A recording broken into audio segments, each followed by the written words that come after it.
Kokdishal Sanjo Zarawa Agartala Press Club Kaisa Pandane Bishingti Seikurung Dr. Pranab Sengupta ni Kaiva Vizabni unveiling ceremony Klaizakha.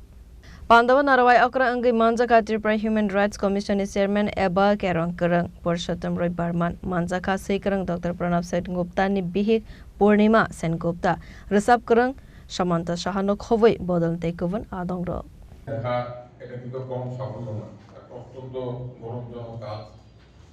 আগামী দিনেও এই ধরনের পুস্তক লিখে যাবে সেই আশা করছি যে আরো বহুদূর যাবে এবং তার এই কাজে সবসময় সহযোগিতা করার জন্য পূর্ণিমাকে আমরা একজন পাঠক হিসাবে আমি ধন্যবাদ জানাই। প্রণব ত্রিপুরার যে সুপরিচিত লেখক সাহিত্যিক, আগে বলত পুলিশ সাহিত্যিক, এখন পুলিশ সাহিত্যিক বলার সুযোগ নেই, এখন প্রণব শুধুমাত্র সাহিত্যিক কেউ আইনজীবী সাহিত্যিক।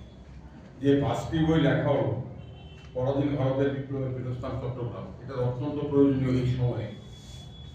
প্রণব বলছিল চট্টগ্রাম বিপ্লবীদের আত্মত্যাগের কথা আমরা সবাই কম বেশি জানি, অনেক সময় ভুলে যাই। প্রণব যেদিন আমাকে নিমন্ত্রণ করতে গেল এই অনুষ্ঠানের জন্য, সেদিন এই প্রসঙ্গ ছিল। আমি তখন প্রণবকে বললাম যে আমি একটা অটোবায়োগ্রাফি করেছিলাম, বাবা পৃথ্বী সিং আজাদ, একজন স্বাধীনতা সংগ্রামী পাঞ্জাবি। উনি সেলুলার জেলে ছিলেন, উনি সেলুলার জেলে ওনার আত্মজীবনী পড়বেন, এখন খুব কম পয়সা ছিল, আমরা যখন কিনেছিলাম তখন 10 টাকা দাম, এনবিটিএ বই, এই বিশাল বই, এটা পড়া যায়।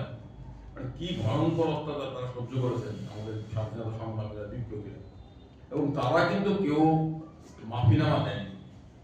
আজকে আমরা শুনি 7বার ভিক্ষা চেয়েও নিজেকে বীর বলে দেখা করা হয়, অতিবীর। আর এই চট্টগ্রাম বিপ্লবের নায়করা, চট্টগ্রাম মাস্টার সূর্য সেন অনুগামীরা কিংবা বাবা পৃথ্বী সিং আজাদ, হাজার হাজার বিপ্লবী কি ভয়ঙ্কর অত্যাচার সহ্য করে বইগুলো পড়া যায়।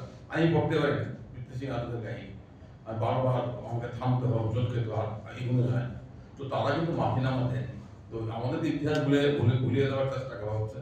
সেই ক্ষেত্রে এই ইতিহাস ভুলিয়ে দেওয়ার বিরুদ্ধে প্রকৃত ইতিহাসকে তুলে ধরার ক্ষেত্রে প্রণব তার দায়িত্ব পালন করেছে। চট্টগ্রাম এই বিপ্লবের পীঠস্থান ভারতবর্ষের, তাকে আবারও তুলে এনে, এবং প্রণব বলেছে তার চট্টগ্রামের তার ঋণ, যে ঋণ তার পিতৃপুরুষ এই স্বাধীনতা সংগ্রামে ছিলেন, সেই ঋণ শোধ করার তাগিদ ছিল। আমি এই দুটো বইয়ের বহুল প্রচার আশা করব, এই দুটো বই সবার কাছে পৌঁছা দরকার।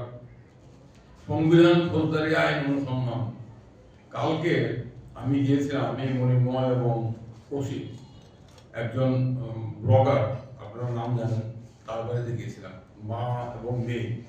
মা বলছিল তার অভিজ্ঞতা শুধুমাত্র সামাজিক মাধ্যমে মানুষের সমস্যা নিয়ে মুখ খোলার তথাকথিত অপরাধে তার বাড়িতে 60 জন থেকে 65 জনের এক দল এসে হামলা করেছিল, আমাদের দেখাচ্ছিল, আমরা জানেন পুনরাবৃত্তি করছি না, পাথর ছুড়ে মেরেছিল। কিন্তু যেটা আমার সবচেয়ে ভালো লেগেছে, যেটা আমাকে নাড়া দিয়েছে, মেয়েটা বলছিল যে আমাদের right to speech, freedom of expression কোথায়? এটা শুধুমাত্র সংবিধানের পাতা।